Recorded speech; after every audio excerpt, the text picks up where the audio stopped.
Assalamualaikum warahmatullahi wabarakatuh. Halo teman-teman, bagaimana kabar kalian hari ini? Semoga teman-teman dalam keadaan sehat dan tetap bersemangat untuk belajar matematika. Nah, untuk hari ini kita akan melanjutkan bab terbaru ya teman-teman ya. Untuk bab 2 ini kita akan belajar mengenai sistem koordinat. Khusus hari ini kita akan fokus pada posisi titik terhadap sumbu X dan sumbu Y serta kuadran koordinat Kartesius. Silakan teman-teman bisa menyimak video ini hingga tuntas. Nah, sebelum kita belajar mengenai posisi titik terhadap sumbu X dan sumbu Y, kalian dulu pernah belajar ya mengenai koordinat Kartesius di bangku kelas SD ya. Jadi untuk koordinat Kartesius biasanya digambarkan pada bidang koordinat seperti ini ya. Jadi di sini ada sumbu X atau garis horizontal yang mendatar ya teman-teman ya. Kemudian di sini juga ada garis atau sumbu Y yang merupakan garis vertikal. Nah, perpotongan dari kedua garis ini akan berpotongan di titik tengah ini ya, titik tengah O atau titik 0,0 yang merupakan titik asal atau titik pusat ya. Nah, di sini untuk menuliskan titik koordinat Kartesiusnya di sebelah kanan 0 yang mendatar ini dia bernilai positif ya, dari yang kecil ke besar, dan jaraknya harus selalu sama. Kemudian untuk ke sebelah kiri itu adalah negatif, jadi semakin ke kiri nilainya akan semakin kecil, kalau semakin ke kanan nilainya semakin besar. Kemudian untuk yang ke atas, nah untuk yang ke atas ini juga nilainya positif ya, jadi dari angka 1, 2 dan seterusnya semakin ke atas akan semakin besar nilainya. Kemudian semakin ke bawah nilainya akan semakin kecil, jadi dimulai dari negatif 1, negatif 2 dan seterusnya itu ya. Jadi dipastikan harus sesuai ya, harus jaraknya harus selalu sama untuk setiap angka atau bilangannya ya. Nah, kemudian apa ya manfaat materi dari hari ini, jadi untuk manfaatnya, coba ini adalah gambar kapal laut ya teman-teman ya. Kemudian ini gambar pesawat terbang. Nah, dari kedua transportasi ataupun kendaraan ini, keduanya itu memiliki kesamaan, yaitu sama-sama menggunakan, nah ini gambar apa? Navigasi ya teman-teman ya.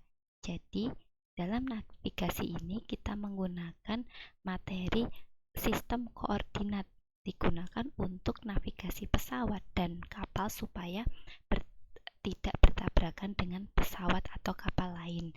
Jadi tidak sembarang kita melaju atau mengendarai kapal ataupun pesawat, tapi harus melihat dari navigasinya, karena kan kita tidak tahu ya, kita berbarengan dengan pesawat ataupun kapal yang lain. Jadi ini untuk mengantisipasi tabrakan seperti itu. Kemudian teman-teman pasti punya ya aplikasi ini. Jadi ada aplikasi Maps. Nah, aplikasi Maps ini juga bekerja menggunakan materi sistem koordinat. Jadi digunakan untuk mengetahui letak posisi dari suatu tempat. Jadi ini beberapa manfaat yang akan kita dapatkan ketika kita belajar mengenai sistem koordinat. Oke, sekarang kita mengenal sistem koordinat Kartesius. Nah, dalam matematika, sistem koordinat Kartesius digunakan untuk menentukan posisi titik pada bidang koordinat. Nah, kemudian penulisannya ditandai dengan tanda kurung dan dipisahkan dengan koma. Nah, seperti ini ya penulisannya ya teman-teman ya. Jadi, kalau untuk menuliskan titik koordinat harus ada kurung, kemudian ini X, Y. X itu apa? X ini adalah disebut absis ya. Kemudian Y itu disebut ordinat. Jadi kalau kalian menuliskan titik harus seperti ini, harus dalam kurung, kemudian X, Y, X-nya nanti berapa, Y-nya nanti berapa. Nah, kemudian kita lanjut ke posisi titik pada koordinat kartesius. Nah, terkait dengan koordinat kartesius itu tidak lepas dari posisi titik dan posisi garis ya teman-teman ya. Jadi posisi titik itu adalah letak titik pada bidang koordinat kartesius. Jadi nanti ada titik di bidang kartesius, posisinya titik itu merupakan letaknya pada bidang koordinat kartesius. Nah, posisi titik di sini nanti kita akan belajar tiga ya teman-teman ya, posisi titik terhadap sumbu X dan sumbu Y, posisi titik terhadap titik pusat 0,0, dan posisi titik terhadap titik tertentu A, B. Untuk hari ini kita hanya akan fokus pada posisi titik terhadap sumbu X dan sumbu Y. Nah, coba perhatikan koordinat kartesius berikut ini ya teman-teman ya. Nah, di sini ada titik A ya teman-teman. Nah, titik A ya itu hasil dari perpotongan dari 2 dan 3 di sini ya. Untuk 2 itu dari sumbu E, kemudian ini di sumbu Y-nya ya. Nah, sekarang perhatikan bagaimana jarak titik A terhadap sumbu Y. Tadi sumbu Y itu yang mana teman-teman? Yang tegak ya teman-teman ya. Nah, di sini kita hitung jaraknya ke titik A ini berapa satuan dari sumbu Y. Kita hitung ya teman-teman. 1, 2. Oh, ternyata ada 2 satuan. Titik A berjarak 2 satuan kemana ini? Ke kanan, karena kan menuju titik A, jadi ke kanan dari sumbu Y. Itu ya. Kemudian bagaimana jarak titik A terhadap sumbu X? Kalau tadi kita hitung dari sumbu Y, sekarang kita hitung dari sumbu X ya, menuju ke A. Kira-kira jaraknya berapa? Kita hitung 1, 2, 3. Ternyata ada 3 satuan. Kemana? Ke atas atau ke bawah?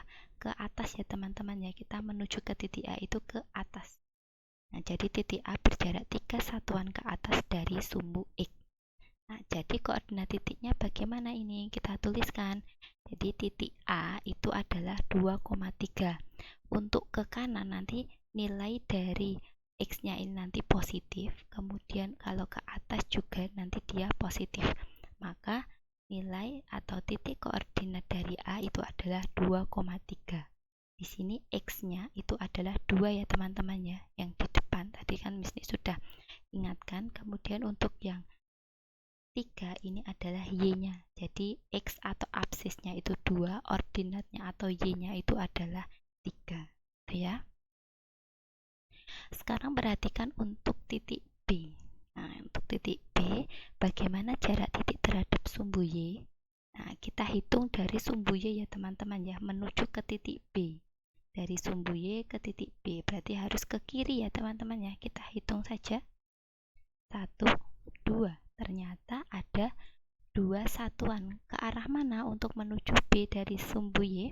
Ke arah, benar sekali, ke arah kiri ya. Jadi titik B berjarak 2 satuan ke kiri dari sumbu Y. Kemudian bagaimana jarak titik B terhadap sumbu X?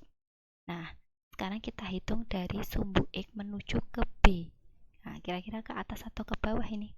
Ke atas ya teman-teman ya, karena kita hitung dari sumbu X menuju titik B. Ini 1, 2, 3. Jadi titik B berjarak 3 satuan ke atas dari sumbu X. Nah, jadi koordinat titik B di sini itu adalah negatif 2,3. Kenapa di sini negatif? Karena dia tadi menuju ke arah kiri. Kalau ke arah kanan nanti nilainya positif, itu ya. Nah, di sini untuk jarak titik B terhadap sumbu X itu adalah ke atas ya, 3 satuan ke atas, maka dia tetap positif. Di sini untuk X-nya itu sama dengan negatif 2. Kemudian untuk Y-nya itu sama dengan 3.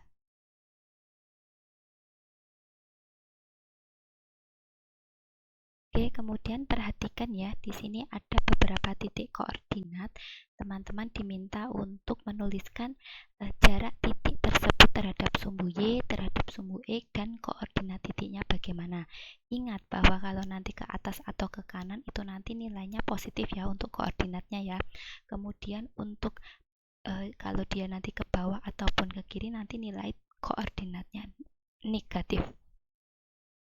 Sekarang kita mulai dari yang C dulu. Nah, di sini diminta untuk mencari jarak titik terhadap sumbu Y untuk C. Oh, berarti dari sumbu Y dari sini ya yang tegak ya. Ke arah mana? Kalau ke C ke arah kanan. Sebanyak berapa? Kita hitung ya. 1 2 3 4 5. Ternyata ada 5 satuan ke kanan. Itu ya. Kemudian jarak titik terhadap sumbu X. Terhadap sumbu X berarti dari yang ini ya teman-teman ya, menuju ke atas atau bawah ini? Ke bawah. Ke bawah untuk menuju ke titik C. Kita hitung 1 2. Oh, ternyata ada 2 satuan ke bawah. Nah, koordinat titiknya adalah kita lihat dari yang ini dulu. 5 satuan ke kanan berarti nilainya positif, 2 satuan ke bawah nilainya negatif. Jadi 5, negatif 2 gitu ya. Kemudian untuk yang D sekarang, jarak titik terhadap sumbu Y. Terhadap sumbu Y berarti dari yang tegak menuju ke arah, benar sekali, ke arah kiri ya teman-teman ya. 1 2. Ternyata 2 satuan ke kiri. Kemudian untuk jarak titik terhadap sumbu X menuju ke D. Berarti dari sumbu X menuju ke D berarti ke bawah ya. Sebenarnya berapa satuan? Hanya 1 satuan ke bawah. Karena di sini ke kiri dan di sini ke bawah, otomatis nilainya negatif semua ya. Jadi koordinat titiknya adalah negatif 2, negatif 1. Lanjut untuk yang E. Nah, untuk yang E kita hitung jarak titik terhadap sumbu Y dulu. Dari sumbu Y itu yang tegak ini menuju ke sana, menuju ke E, berarti ke kanan ya. Sebanyak 1 2 3. Oh, berarti 3 satuan ke kanan. Selanjutnya jarak titik terhadap sumbu Y. Dari sumbu Y kita hitung jaraknya ke menuju ke E, itu berarti ke atas ya teman-teman. Sebanyak 1 2 3. Banyak 3 satuan ke atas. Karena ke kanan dan ke atas maka nilai semuanya positif ya teman-teman ya, 3,3. Yang terakhir sekarang untuk yang P. Kita hitung untuk yang P ini ternyata melekat di atau berada di sumbu X ya teman-teman ya. Jarak titik terhadap sumbu Y, berarti dari sumbu Y kita hitung ada berapa? Berarti menuju ke kanan ya, sebanyak 1 2. Oh, ternyata ada 2 satuan ke kanan. Kemudian terhadap sumbu X ada jaraknya? Tidak ada jarak ya.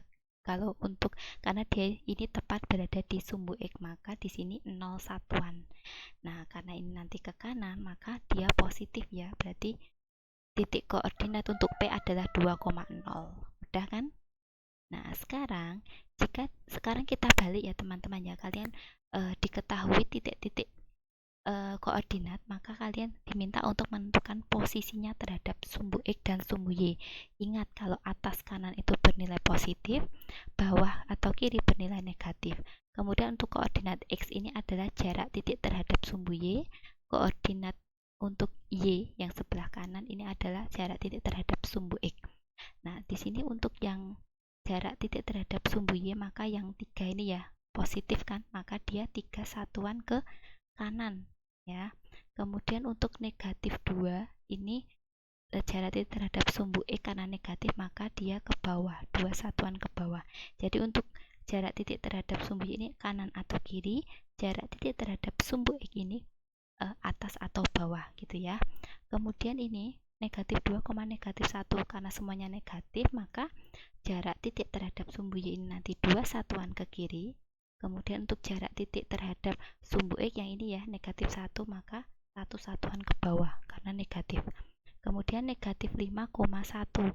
Negatif 5 di sini kan dia jarak titik terhadap sumbu Y, maka dia ke kiri karena negatif, 5 satuan ke kiri. Kemudian 1 di sini adalah jarak titik terhadap sumbu X, karena dia positif maka 1 satuan ke atas. Kemudian 4,2 ini semuanya positif ya teman-teman ya.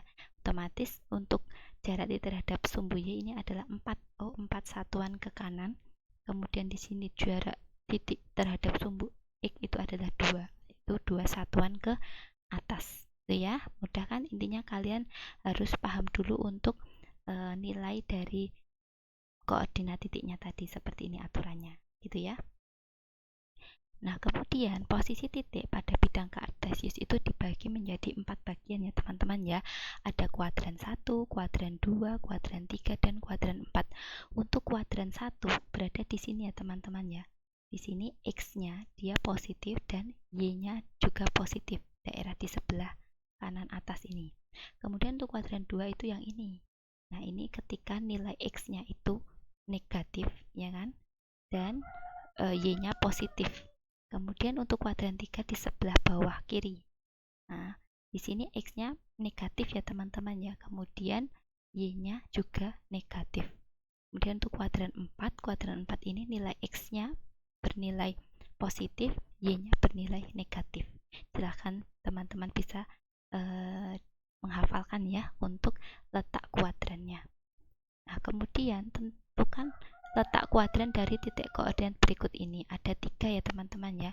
Nah, sebelum ke sana kalian gambar dulu di bidang kartesius. Nah, di sini A1,3 berarti A1,3 X-nya 1, Y-nya 3. Berarti di sini ya. Titik A 1,3 berada di kuadran berapa ini teman-teman? Nah, X-nya positif, Y-nya juga positif ya. Maka di kuadran 1. Udah ya. Kemudian untuk negatif 2,4 pada titik P, berarti X-nya negatif 2, Y-nya negatif 4. Oh, berarti ke bawah sini ya. Ini titik P, negatif 2, negatif 4. Terletak di kuadran berapa ini? Dia X-nya negatif, Y-nya juga negatif. Berarti kuadran, benar sekali, kuadran 3 ya teman-teman ya. Yang terakhir untuk titik R, 5, negatif 2, X-nya 5, Y-nya negatif 2, berarti ke bawah sini. Nah, ini adalah titik R, 5, negatif 2. Berada di kuadran, benar, di kuadran 4 ya, karena X-nya positif, Y-nya negatif. Gitu ya, sangat mudah kan? Nah, setelah kalian sudah menyimak materi tadi, silahkan bisa mencoba. Ada 2 soal. Untuk nomor 1 ini silahkan dibuka buku pengayaan interaktif halaman 30. Dan untuk nomor 2 ini ya, untuk nomor 2 silahkan digambar terlebih dahulu. Silahkan dikerjakan di buku catatan saja. Mungkin itu saja dari Miss Nini. Terima kasih atas perhatiannya. Mohon maaf jika banyak kekurangan. Wassalamualaikum warahmatullahi wabarakatuh.